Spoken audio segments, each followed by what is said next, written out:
The city was alive with the hum of evening traffic, lights glimmering like jewels scattered across the horizon. In the heart of it all sat Mr. Adrian Cole, a man whose fortune could buy him almost anything, except the one thing he didn't realize he was missing. Known for his tailored suits, his impeccable manners, and his guarded heart, Adrian lived in a world far above the worries of ordinary people. That night, he was stepping out of a high-end restaurant, his leather briefcase swinging by his side, when he saw it, a small figure standing near the dumpsters in the alley next to the building. The boy couldn't have been more than 8 years old, with messy hair, patched clothes, and a pair of sneakers that had seen far too many days. In his little hands, he held a red toy car, the paint chipped from years of play. Adrian slowed his pace, curiosity tugging at him. He watched as the boy timidly approached one of the restaurant's back doors, where a chef was carrying out a bag of leftovers. "Excuse me," the boy's voice was small but steady. "Can I trade this for whatever food you don't need?" He held out the toy car with both hands, like it was a treasure. The chef froze, unsure how to respond, but Adrian's chest tightened at the sight. The boy's eyes shone with a mix of hope and desperation, and it wasn't the kind of hunger that could be solved with one meal. It was the hunger of someone used to going without. Adrian stepped forward, his polished shoes tapping against the pavement. "Hey," he said gently, and the boy turned, startled. "Why would you give away your toy for food?" The boy hesitated, clutching the car tighter. "Because it's all I have. And my little sister hasn't eaten since yesterday. I can find another toy one day, but she needs food now." Something inside Adrian shifted, like a locked door creaking open. His life had been full of contracts, investments, and cold negotiations. But here, in this dim alley, a child's selflessness made his wealth feel hollow. He knelt down to meet the boy's gaze. "What's your name?" "Liam," the boy whispered. "Well, Liam," Adrian said softly, "keep your car, and come with me." The boy stepped back instinctively, but Adrian's tone carried no threat, only warmth. He glanced at the chef, who looked just as stunned, then pulled out his phone. "We're going to get you and your sister a hot meal. And then," he trailed off thinking, though he already knew this wasn't going to be a one-time gesture. They walked together to the front of the restaurant. Inside, the soft golden light and the aroma of fresh bread wrapped around them. Liam's eyes darted over the tables, the plush chairs, the white tablecloths. It was a world far from the cracked pavements he knew. Adrian ordered more food than the boy had likely seen in weeks. Warm soup, fresh rolls, roasted chicken, mashed potatoes, and a slice of chocolate cake. As the plates arrived, Liam's eyes brimmed with tears. "Can I take some home for her? She likes cake." Adrian smiled faintly. "Of course. And we'll deliver it ourselves." When they arrived at a rundown apartment building on the edge of town, the air smelled faintly of damp wood and dust. Liam led the way up a narrow staircase to a single small room. Inside, a little girl with tangled hair sat on the floor, hugging her knees. Her face lit up when she saw the bag of food. She looked at Adrian with wide eyes. "Who's this?" Liam hesitated, then said, "He's someone who wants to help us." As the children began eating, Adrian stood in the doorway, watching them. He had walked into this moment by accident, but now he couldn't shake the thought. How many others like them were invisible in this city? How many had he passed without noticing?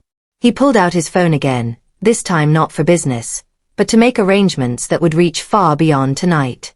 Yet as he put it away, Liam tugged at his sleeve and handed him something small, the red toy car. "You keep it," Liam said quietly, "so you don't forget us."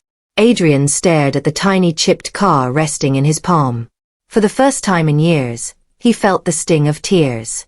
And that night, something in him began to unravel, not into emptiness, but into something richer, deeper, and far more human than anything money had ever bought. The following morning, Adrian's sleek black car pulled up outside the same building. Liam and his sister were waiting by the steps, dressed in freshly bought clothes that still carried the crisp scent of new fabric. Their eyes widened when they saw the back seat loaded with grocery bags, blankets, and a small box with a bow. Inside the box was another toy car, bright red, perfectly polished, but beside it, tucked in a small envelope, was a key. The key was small and silver, glinting in the morning sun. Liam picked it up carefully, as if afraid it might disappear if he touched it too quickly. His sister, Emma, tilted her head, curiosity etched on her face. "What's it for?" Liam asked, his voice carrying both wonder and caution. Adrian's lips curved into a soft smile. "It's for a door," he said simply. "But not just any door. It's a door to a place that belongs to you." Liam blinked, as though the man's words were in a language he didn't quite understand. "A place?" "Yes," Adrian replied, kneeling so he was eye level with the children. "A home. A real one. Not just for tonight or for a little while, but one where you can sleep without worrying, where you can eat without trading your toys, and where Emma can play without getting sick from the cold." Emma's little fingers tightened around her brother's arm. "You mean, like in the movies? With rooms?" Adrian chuckled softly. "With rooms, yes. And a kitchen. And a little garden in the back. It's not a mansion, but it's yours. Both of yours." The words landed heavily in the air, as if time itself paused to let them sink in. Liam's eyes darted between the key and Adrian's face, searching for any sign that this was some cruel joke. But all he saw was sincerity, the kind that was unshakable. He swallowed hard. "Why would you do this for us?" Adrian's smile wavered slightly, and he glanced at the red toy car still in his pocket. "Because yesterday I learned that not all wealth can be measured in numbers. Sometimes it's measured in moments, like the one when a little boy tries to give away his only toy so his sister can eat. And I realized I've been poor in the moments that matter." Liam stared at him, still holding the key as though it might vanish into the morning mist. "Where is it?" "Not far," Adrian said. "Come on, I'll show you."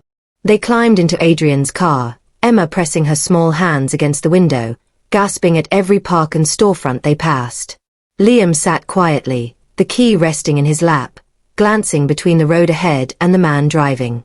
They pulled into a quiet street lined with modest but well-kept houses. Birds chirped from the trees overhead, and somewhere in the distance, a dog barked. Adrian stopped in front of a small cream-colored house with green shutters. A narrow path led to a bright blue front door, and in the yard, a patch of earth waited for flowers to be planted. "This is it," Adrian said, cutting the engine. Emma's mouth formed a perfect O as she stepped out. She ran up the path and pressed her face to the window, squealing when she saw a couch inside. Liam followed more slowly, the key clutched in his fist. He turned to Adrian. "It's really ours." "It's really yours," Adrian confirmed. "Come on, let's open the door."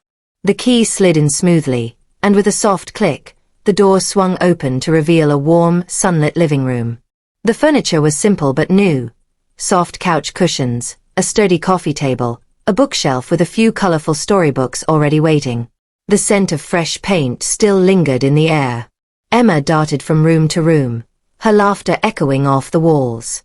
"There's 2 beds. Liam, there's 2 beds," she called. Liam walked through slowly, his eyes wide, his hands brushing the smooth surfaces of the tables, the polished banister on the staircase. When he reached the small kitchen, he stopped. The counters gleamed, and on the table sat a basket of fresh fruit, bread, and a note in looping handwriting. He read aloud, stumbling over the words. "Welcome home, Liam and Emma. May this house always be filled with warmth, love, and the sound of laughter." Adrian leaned against the doorway, watching the boy's face. "The pantry is stocked, and there's a fridge full of food. Tomorrow, someone will come by to help you both settle in and make sure you have everything you need." Liam turned to him, his expression a mix of gratitude and disbelief. I don't know what to say." "You don't have to say anything right now," Adrian replied gently. "Just live here. Make memories. Be kids." But Liam wasn't done questioning. "What about you? Why do you care what happens to us? You don't even know us." Adrian's gaze softened. "Maybe I didn't know you before, but I know you now. And sometimes you meet people and just know they're meant to be part of your story. The rest of the day unfolded like a dream. Adrian helped carry in the bags from his car, clothes in Emma's favorite colors, shoes that actually fit, school supplies, even a small radio for the kitchen. He fixed a loose hinge on the cupboard while Emma insisted on showing him every single corner of the house, as if she couldn't believe it wouldn't disappear. When the afternoon sun began to slant through the windows, Adrian found himself lingering on the back porch, watching the children chase each other in the yard. The laughter drifting through the air was something he hadn't realized he'd been craving. Liam joined him, breathless from running. "Do you think we could plant something here?" he asked, pointing at the empty garden patch. "Of course," Adrian said. "What would you like to plant?" Liam thought for a moment. "Carrots. And maybe sunflowers. Emma likes sunflowers." "Then sunflowers it is," Adrian said. "I'll bring seeds this weekend. And maybe a few tools to help." Liam nodded, looking at the small patch of earth as though he could already see it in bloom. Then he looked up at Adrian. "You know, when I gave you my toy car, I didn't think I'd ever see you again." Adrian smiled faintly. "I think that little car was meant to change more than one life." They stood there in comfortable silence for a while, the sounds of the city far away, replaced by the rustle of leaves and the distant hum of a lawnmower. That night, after Adrian left, Liam and Emma sat on their new beds, the house wrapped in a stillness that felt safe rather than lonely. Liam held the toy car in his hands, turning it over slowly. "Do you think he'll come back?" Emma asked. "I think," Liam said, a small smile tugging at his lips, "I think he's not done helping us." And he was right. The next morning, Adrian returned, not with groceries or clothes this time, but with something different. He carried a stack of papers, a folder, and a determined look. Liam opened the door, still rubbing sleep from his eyes. "Morning," Adrian greeted warmly. "I hope I didn't wake you." Liam shook his head, glancing at the folder. "What's that?" "This," Adrian said, holding it up, "is about school. I've arranged for both of you to be enrolled. Classes start in a week, and I've already spoken to the principal. They know your situation, and they're going to make sure you have what you need." Emma, who had been peeking from behind her brother, stepped forward. "I've never been to school before." Adrian's heart clenched at her matter-of-fact tone. "Well, that's going to change. You'll have books and teachers and other kids to play with. And you'll learn things that will take you places you can't even imagine yet." Liam frowned slightly. "But we don't have to pay for it." Adrian shook his head. "Not a penny. I'll take care of it." The boy hesitated, clearly torn between gratitude and pride. "You've already done so much." Adrian placed a hand on his shoulder. "Sometimes accepting help is the bravest thing you can do. And one day, you'll be in a place to help someone else. That's how it works. We pass it on." They spent the rest of the morning going over the school supplies, with Emma marveling at the colors of the pencils and Liam testing out the click of his new pens. By midday, a knock sounded at the door. A woman stood outside with a friendly smile, carrying a folder of her own. "Hi, I'm Mrs. Warren. I'm here to help you settle in and make sure everything's running smoothly." Adrian introduced her as a community liaison, someone who would check in regularly, help with anything from doctor's appointments to budgeting for groceries. While Mrs. Warren spoke with the children, Adrian quietly stepped into the kitchen and placed an envelope on the counter. Inside was a modest but steady monthly allowance, enough to cover utilities, food, and small extras, with a note that simply read, "For the things that make a house a home." Liam found it later that evening. He stared at the note for a long moment before tucking it carefully into a drawer, as if he already knew it was a symbol of something much bigger than money. Over the next few days, the house began to feel truly alive. The smell of fresh bread baking in the oven mingled with the sound of Emma's laughter as she learned to ride a small bike Adrian had brought. Liam spent hours in the yard, sketching plans for the garden. Adrian visited often, sometimes bringing practical things, sometimes just showing up to share a meal or read a story to Emma before bed. It wasn't charity anymore. It was connection. One evening, as they sat on the porch watching the first stars appear, Liam spoke without looking at Adrian. You know, before we met you, I used to think people only looked out for themselves. I didn't think anyone really cared. Adrian's gaze lingered on the boy's profile, the way the fading light softened his features. And now I think, maybe I was wrong. Adrian didn't reply right away. He just reached into his pocket, feeling the smooth edges of the toy car that never left his side. In that moment, he realized Liam wasn't the only one whose beliefs had changed. That night, as he drove away from the little cream-colored house with the blue door, Adrian caught himself imagining the garden full of sunflowers, the porch filled with laughter, and a future in which the children never had to trade their treasures for a meal again. And deep down, he knew this was only the beginning. Weeks passed, and the small house on the quiet street began to hum with life in ways Adrian had only dreamed of when he handed over the key. The garden was slowly taking shape. Liam, with his determination and a notebook full of sketches, had turned the once bare patch of soil into neat rows of seedlings. Tiny green shoots had begun to break through the earth, fragile yet stubborn, reaching toward the sunlight as if they knew this was a place meant for growing. Adrian visited often, sometimes early in the morning before work, other times in the late evening when the porch light glowed softly and the sound of Emma's voice drifted through the open windows. He'd begun to learn the rhythm of their days. The way Emma would hum when she was drawing, the way Liam always double-checked that the back door was locked before bed. These weren't habits born from comfort, but from a life of uncertainty. Slowly, those edges of caution began to soften. One Saturday morning, Adrian arrived with a surprise hidden under a tarp in the back of his car. The children ran to greet him, Emma's bare feet slapping against the pavement. "What is it?" she asked, her eyes dancing with anticipation. Adrian grinned.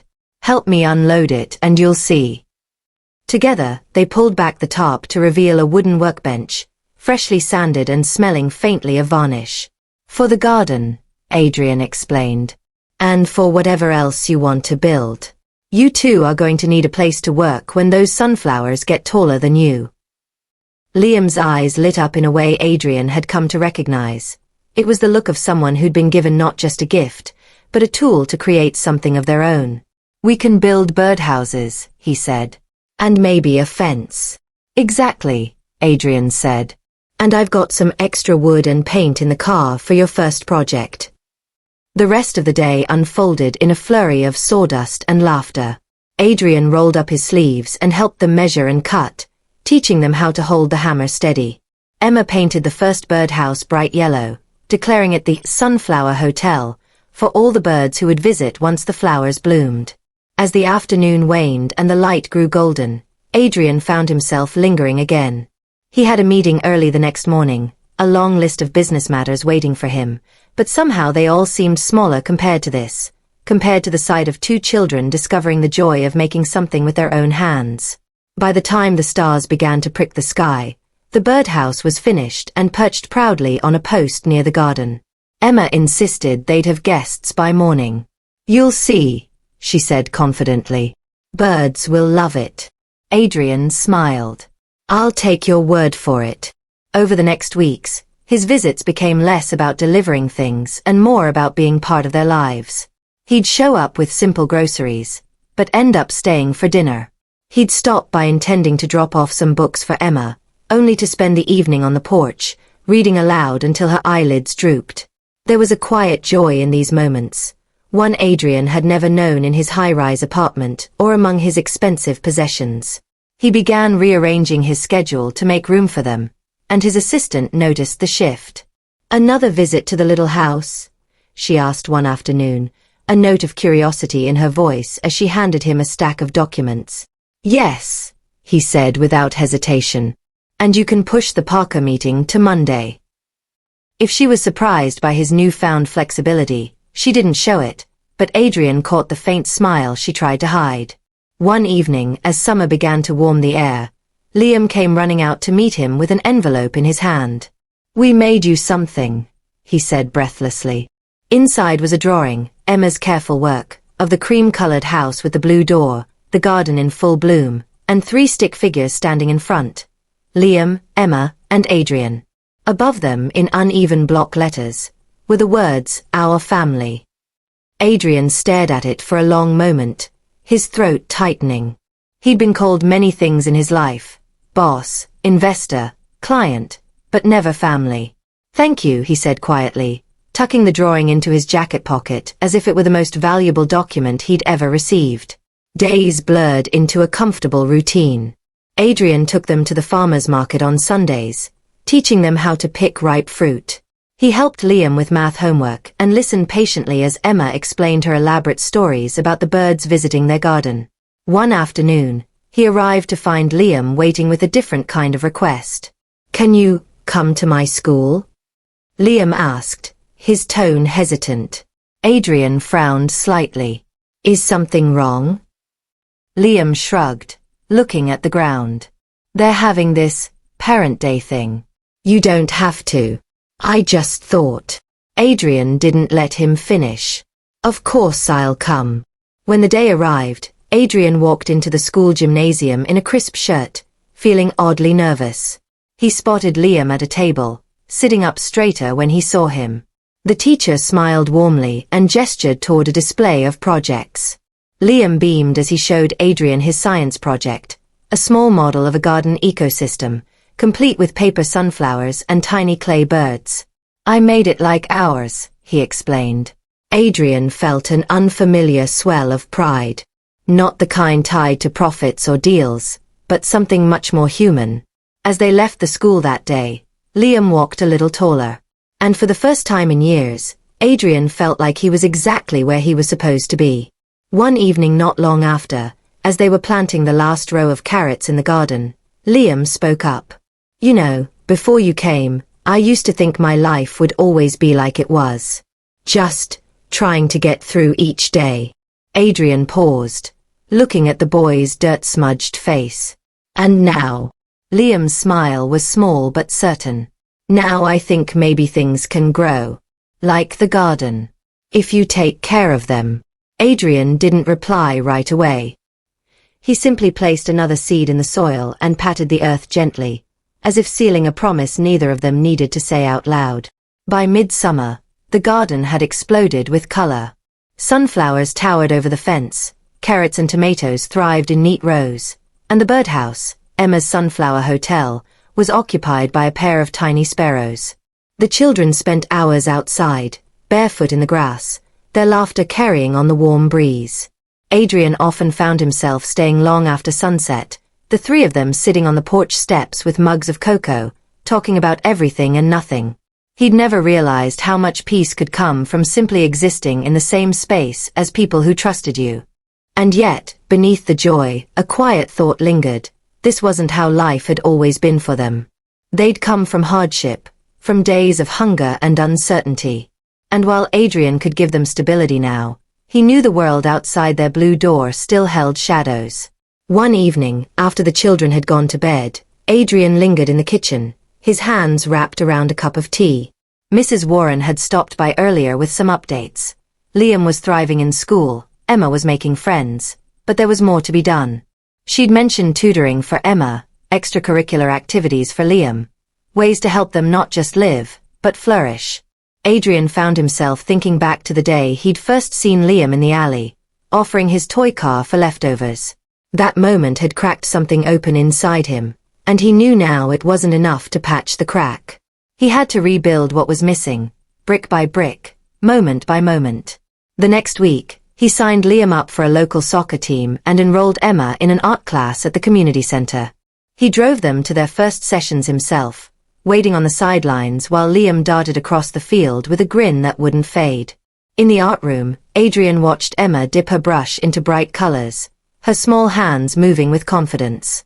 She was painting a garden, of course, but this time, there were no fences. He realized then that maybe the most important thing he could give them wasn't the house or the food or even the safety. It was the freedom to imagine a future without limits.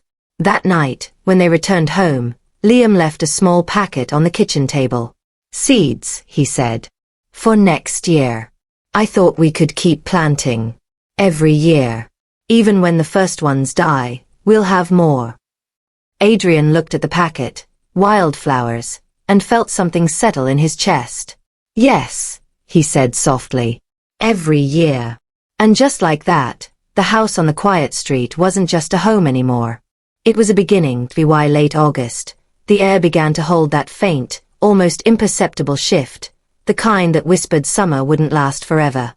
The gardens still stood proudly, sunflowers bowing under their own weight, tomatoes plump and warm from the sun, carrots waiting quietly beneath the soil.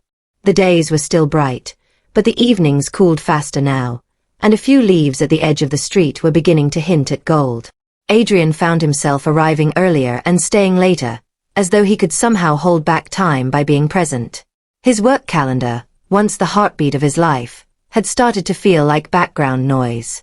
The moments that mattered most now happened not in boardrooms, but on a small porch with chipped blue paint, or in a kitchen where the table always had something halfway finished. Emma's latest drawing, Liam's math homework, a half-empty mug of cocoa. On a Thursday evening, he showed up with a small bag under his arm. Liam met him at the door, hair still damp from a quick shower after soccer practice. "What's in there?" Liam asked. Adrian handed it over. "A notebook. For the garden. I thought you might want to keep track of what you plant, when it grows, and any changes you notice."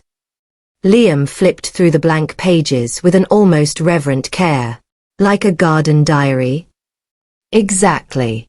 And maybe one day, it'll be full of years' worth of planting. Imagine reading it when you're older and remembering every season." Liam nodded slowly, as though he was picturing it already. He took a pen from the counter and wrote in careful letters on the first page, Year 1. Emma appeared then, waving a sheet of paper. "Look what I made," she said proudly. It was another drawing of the house, but this time the garden had more colors, and there were birds in the sky. "Mrs. Miller at my art class said I should try painting it next." "You should," Adrian said. "And when you do, I want to hang it in my office." Her eyes widened. "In your big building?" "Yes. So I can look at it when I'm stuck in meetings and remember there's something more important than whatever they're talking about." Emma grinned and darted off, already rummaging for her paints. Liam went to the back porch, sitting with his notebook, writing something in small letters. Adrian followed, curious but unwilling to intrude. After a while, Liam looked up. "Do you think we could plant fruit trees someday? Apples, maybe."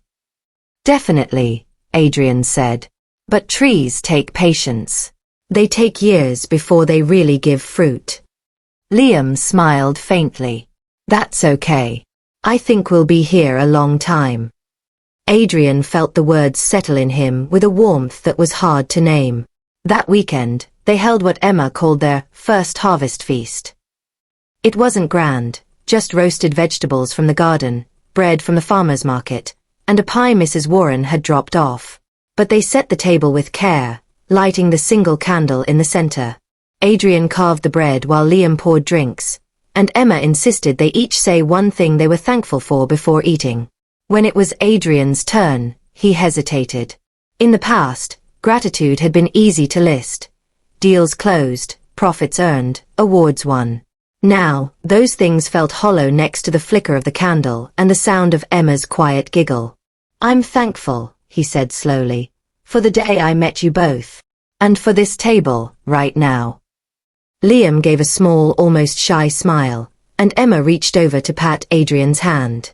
"You're part of the table now," she declared, as if it were the highest honor. After the meal, they stepped outside to watch the stars. Adrian leaned against the porch rail, listening as Liam named constellations he'd read about in a library book. Emma lay in the grass, tracing patterns with her finger in the air.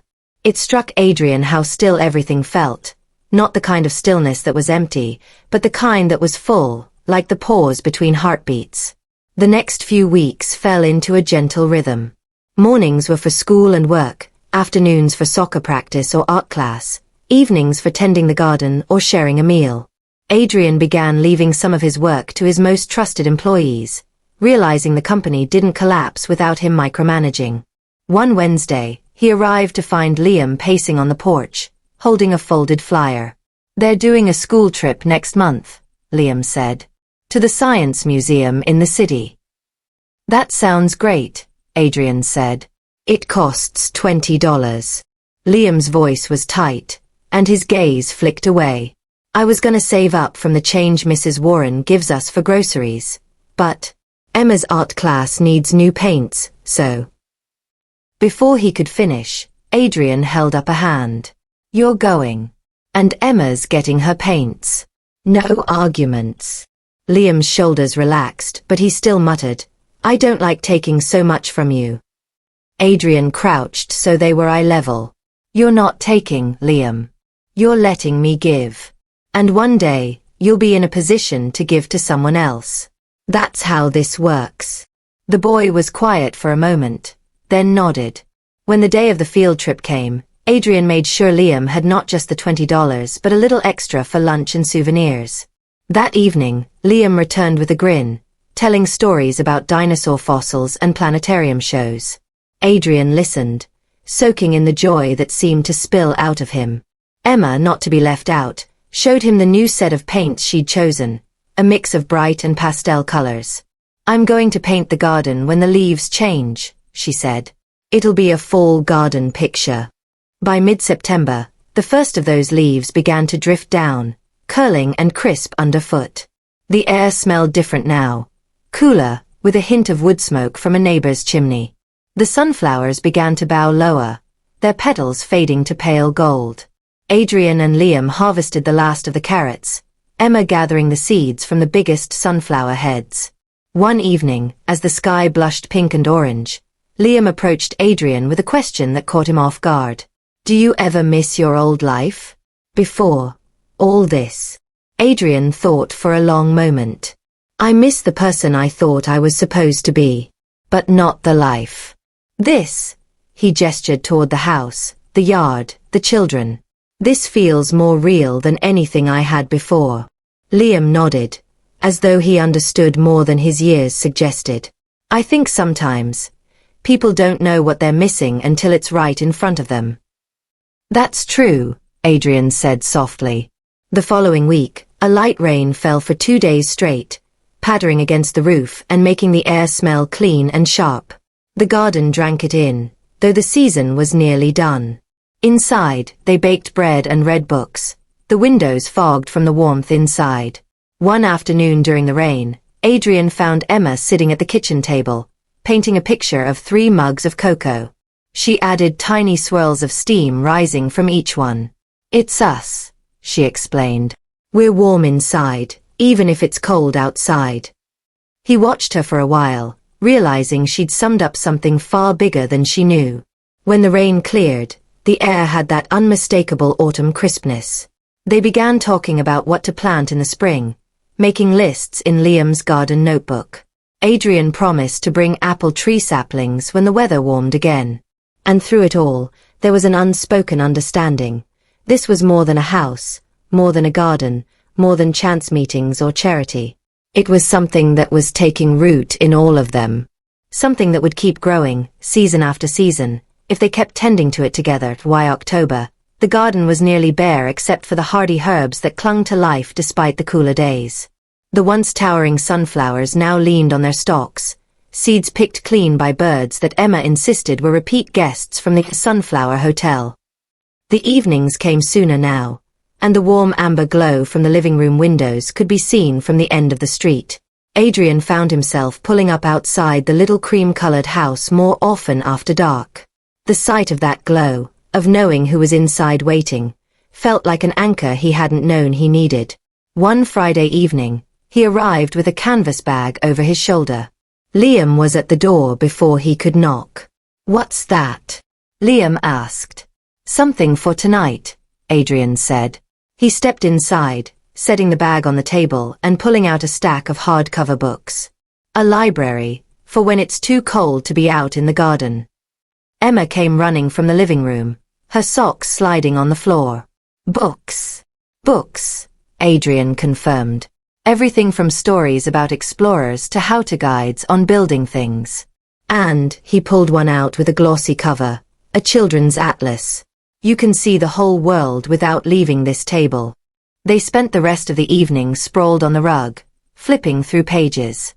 Emma pointed at pictures of tropical birds, asking a million questions, while Liam studied a section about different climates, making notes in the margins of his garden notebook. Later, as they sipped cocoa, Liam asked, "Have you been to all these places?" "Most of them," Adrian admitted. "For work, mostly. I'd like to go back one day for something other than meetings." Emma's eyes lit up. "Can we come?" Adrian hesitated, surprised by the sudden ache the question caused. "Maybe someday," he said softly. "We'd need to get passports first." "Passports," Emma repeated, testing the word. "Little books that let you travel to other countries," Liam explained, already flipping to the section in the atlas showing borders and stamps. It was a small conversation, but something about it stuck with Adrian. Later, when the children were asleep, he found himself on the porch with the atlas in his lap, staring at its pages. He'd spent years chasing business opportunities around the world, never imagining he might one day want to share those places with two children who, a year ago, were strangers to him. The next morning brought a sharp, cold wind. The garden soil had begun to harden, so Adrian helped Liam pull the last few vegetables and prepare the beds for winter. They covered them with straw, Emma scattering the last of the seeds she'd saved, just in case the birds needed a snack. Inside, they made soup from their final harvest. Emma stood on a chair to stir the pot while Liam chopped carrots with a seriousness that made Adrian smile. That Sunday, Mrs. Warren visited. She'd been coming by less frequently as things settled, but she always brought updates about school and community programs. "I have some news," she said, taking a seat at the kitchen table. "The community center is starting a winter program for kids. Art, sports, even cooking classes.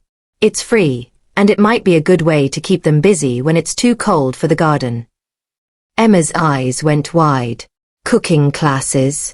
You'd be a natural," Adrian told her, remembering the pride on her face when she served the soup. Liam nodded slowly. "Can I do sports? Not just soccer. Maybe something new." "Of course," Adrian said without hesitation. Mrs. Warren smiled.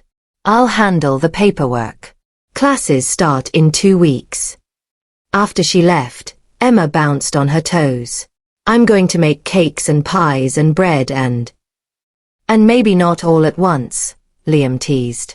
That evening, Adrian stayed for dinner, and afterward, they bundled up and walked to the park at the end of the street. The trees were bare now, branches etched against the navy sky. Adrian pushed Emma on the swings while Liam told him about a science project he wanted to do involving the soil from their garden. Halfway home, Emma slipped her hand into Adrian's. It was small and warm, and she didn't say anything. She didn't have to. The gesture alone was enough to lodge itself deep inside him. By November, the first frost covered the grass in the mornings. The children had started their winter program and came home brimming with stories. Emma about her first batch of muffins. They rose. Like magic. Liam about learning to play basketball. It's harder than it looks. One evening, Adrian arrived to find them both sitting cross-legged on the floor, working on holiday decorations. The air smelled faintly of cinnamon. "What's all this?" he asked, setting his coat on the back of a chair. "We're making decorations for the house," Emma explained. "It's our first winter here, so it has to be special." Adrian helped them cut paper snowflakes, his fingers clumsy compared to Emma's precise folds. They strung them up along the windows, the living room taking on a quiet kind of magic. When they were done, Liam stepped back and surveyed their work.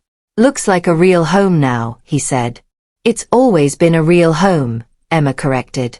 Adrian didn't say anything, but his gaze lingered on the two of them for a long moment. As the days grew shorter, Adrian began thinking about the holidays. He'd never spent them anywhere but in luxury hotels or at corporate galas. The idea of celebrating here, in this small house with creaky floors and a blue door, felt strange but right. One Saturday, he suggested a trip into the city. "We'll get a tree," he said. The children lit up at the idea. They bundled into the car with scarves and gloves, Emma clutching a thermos of hot chocolate for the road. They walked through rows of evergreens at the lot, debating sizes and shapes until they agreed on one just tall enough to graze the ceiling. Liam helped tie it to the roof of the car, and they drove back with the scent of pine filling the air. That evening, they decorated it together. Adrian had brought a box of ornaments from his storage unit, glass globes collected from his travels, each with a story. Emma hung them carefully, asking where each one came from. When the last ornament was placed, they switched off the lights, and the tree glowed softly in the corner. "It's perfect," Liam said. "It's ours," Emma added. Adrian sat back, feeling something deep in his chest, something like contentment, but heavier, more rooted. The weeks that followed were filled with small moments that stitched themselves into memory. Baking cookies, reading by the fire, walking through the neighborhood to see the lights. Adrian cancelled a trip he'd been scheduled to take for work, choosing instead to stay close. One night, after the children had gone to bed, he found himself lingering in the kitchen. He thought about the passports, the atlas, the way Liam had talked about planting fruit trees. And for the first time, he began to imagine not just the next few months, but years, winters and springs, gardens and harvests, perhaps even travels together. The snow came in January, soft and steady, blanketing the garden and muffling the world outside. They spent hours sledding down the hill at the park, cheeks red from the cold, laughter echoing in the crisp air. And though the garden slept beneath the snow, its promise remained. They all knew that, come spring, they would plant again. Adrian stayed longer into the nights now, sometimes falling asleep on the couch with the sound of the children breathing softly down the hall.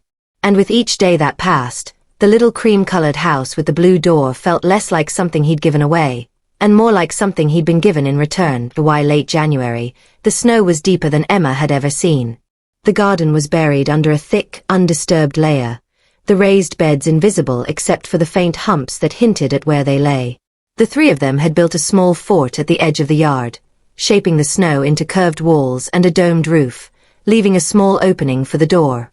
Emma insisted it was their winter castle, and Liam, while rolling his eyes at first, had eventually agreed to help reinforce the walls so the wind wouldn't collapse them.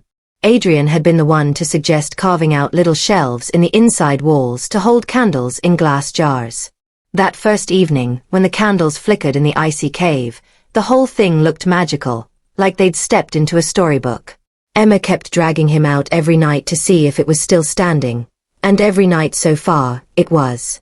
On one of those nights, as they stood outside in the deep quiet, Adrian noticed Liam glancing up at the sky. "You looking for something?" he asked. "Stars," Liam replied. "They say you can see more of them when it's cold." Adrian tilted his head back.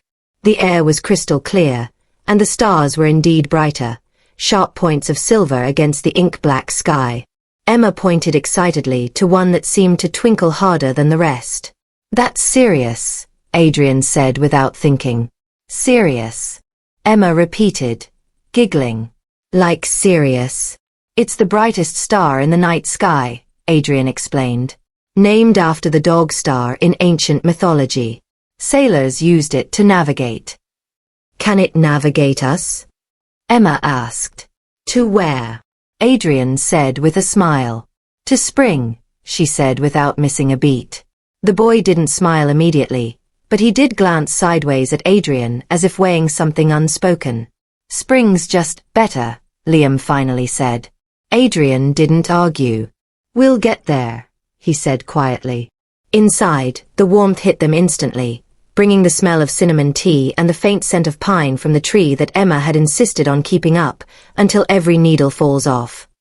Adrian stayed that night, falling asleep in the armchair with a book open in his lap, the muffled sound of wind against the windows in the background. February came with more snow, but also something else.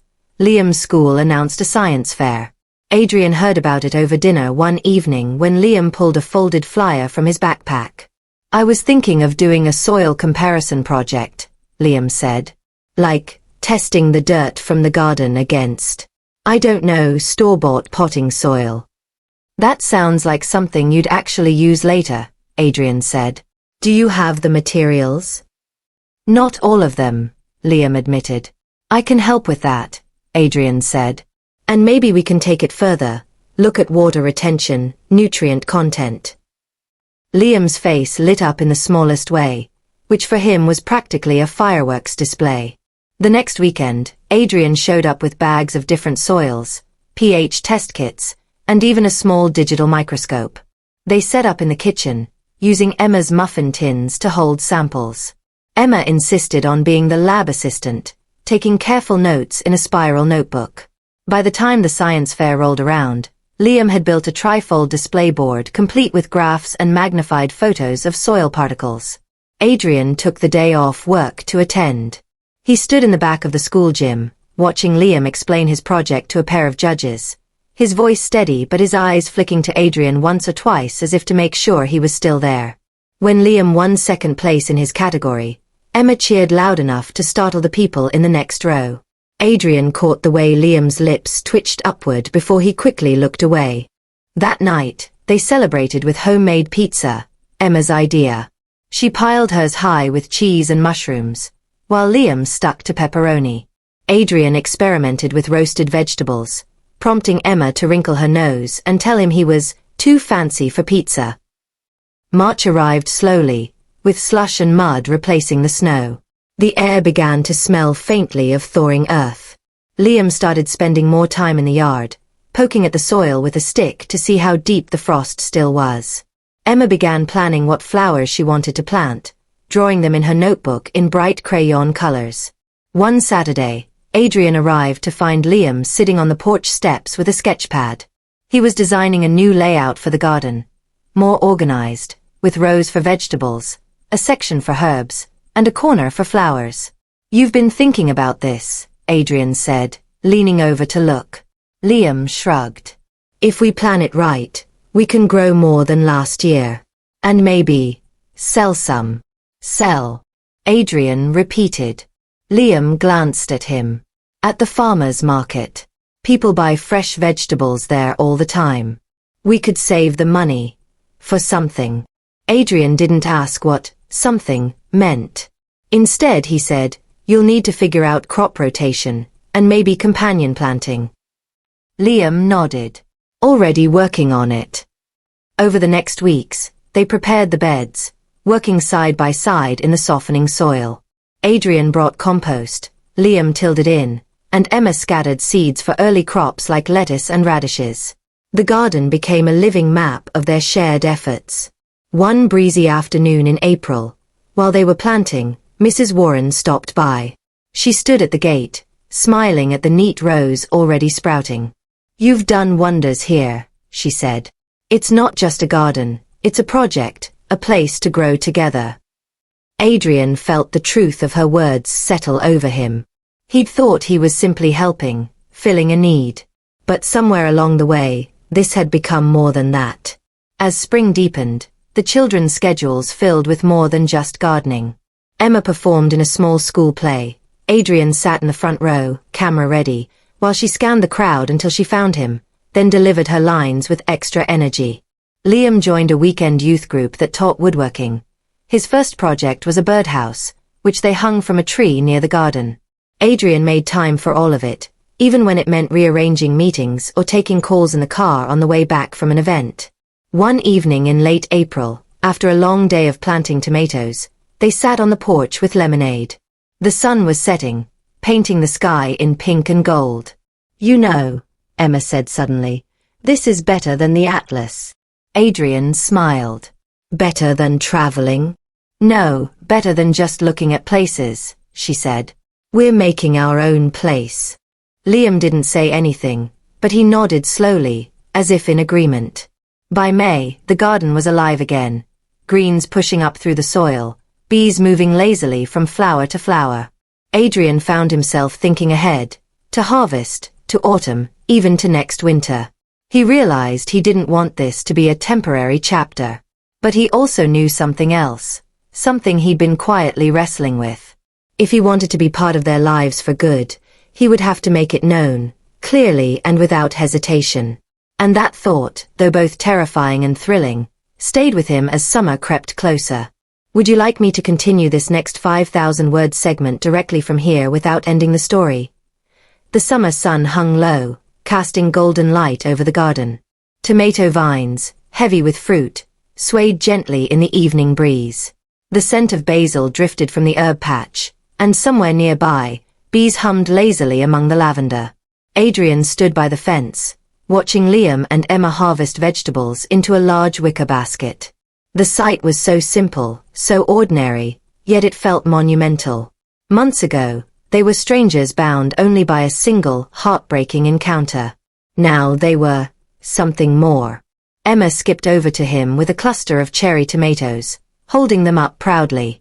Look how shiny they are. Like little jewels. She popped one into her mouth, eyes widening at the burst of flavor. Sweeter than candy. Liam followed more slowly, setting the basket down at Adrian's feet. We've got enough for the market tomorrow.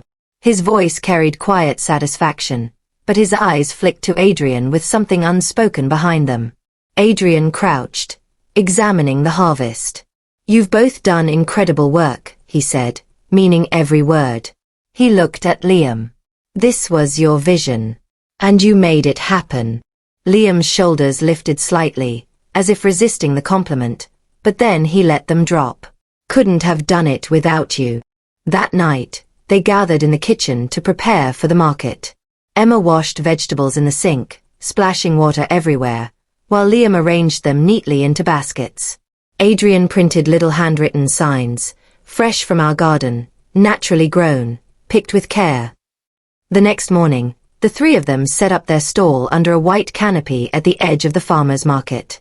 Early sunlight filtered through the trees, casting moving patterns across the table. People drifted by, drawn to the bright colors and the eager faces behind the stand. Emma charmed customers with her chatter, telling each one exactly how their lettuce had grown or which tomato tasted like sunshine. Liam handled the money and the weighing scale with a professionalism that made Adrian smile.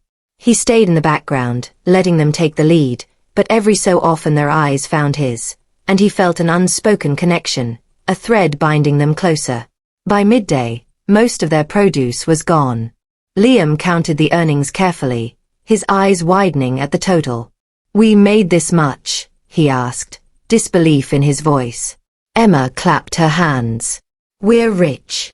Adrian chuckled. Maybe not rich, but definitely successful. Liam hesitated, then said, we should save it. For something important. Emma frowned. Like what? Liam glanced at Adrian, then away. We'll know when it's time. The weeks rolled on, the garden giving them more than they expected, both in harvest and in something harder to measure. They cooked meals together, built trellises for climbing beans, even painted old crates to use as planters.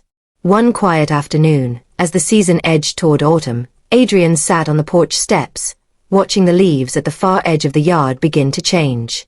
Liam came outside, holding 2 mugs of tea, one for him, one for Adrian.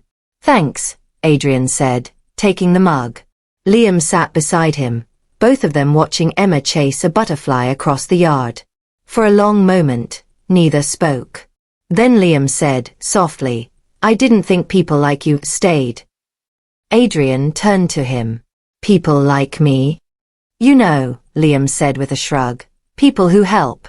They usually help and then go back to their own lives. Adrian felt the weight of that. Liam, I don't want to go back to my life if it doesn't have you and Emma in it. This, he gestured toward the garden, the house, Emma laughing in the distance. This is where I want to be. Liam didn't answer right away. But when he did, it was with the smallest of nods, as if letting the words settle into him. By the time autumn fully arrived, the garden was winding down.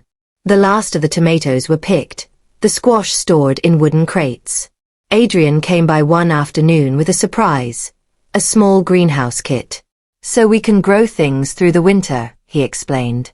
Emma squealed, already imagining what they'd plant. Liam's eyes softened in a way Adrian had come to recognize. His quiet way of saying thank you. One crisp October evening, after a long day of setting up the greenhouse, Adrian stayed for dinner. The table was simple: roasted vegetables from their own garden, fresh bread, and apple pie Emma had helped bake. The warm light from the kitchen cast everything in a soft glow. Halfway through the meal, Liam cleared his throat. "There's something Emma and I wanted to give you." He disappeared into the other room and came back holding a small, wrapped box. Adrian looked from Liam to Emma, then carefully unwrapped it. Inside was a wooden carving of a tiny house, with a garden out front and two small figures, one taller, one shorter, standing beside it. The craftsmanship was rough in places, but the detail was unmistakable. "I made it," Liam said quietly. "It's us. And you." Adrian's throat tightened. "This is the best gift I've ever been given." Emma leaned across the table. "It means you belong here." For a long moment, Adrian couldn't speak. All he could do was nod, his hand resting on the little carving as if to anchor himself to the truth of it. The first frost came early in November, glazing the grass in silver. They spent the morning in the greenhouse, the warm air inside filled with the scent of soil and growing things. Liam checked the thermometer, while Emma watered seedlings. Adrian watched them, realizing that the life they'd built together wasn't something fragile. It was rooted deep, strong enough to weather any season. One snowy evening in December, they sat by the fire, mugs of hot chocolate in hand. Emma had fallen asleep on the couch, her head resting on a pillow. Liam sat in the armchair, flipping through a seed catalogue, already planning for spring. Adrian leaned back, the crackle of the fire filling the room. "You know," he said, "when I first saw you two, I thought I was just going to help with a meal. Just that one night. But you gave me something I didn't even know I needed." Liam looked up. "What's that?" "A family," Adrian said simply. For a long time, the only sound was the fire. Then Liam closed the catalogue and said, "You're not just helping anymore. You're part of it now." And in that quiet, warm room, with the snow falling softly outside, Adrian knew he was exactly where he was meant to be.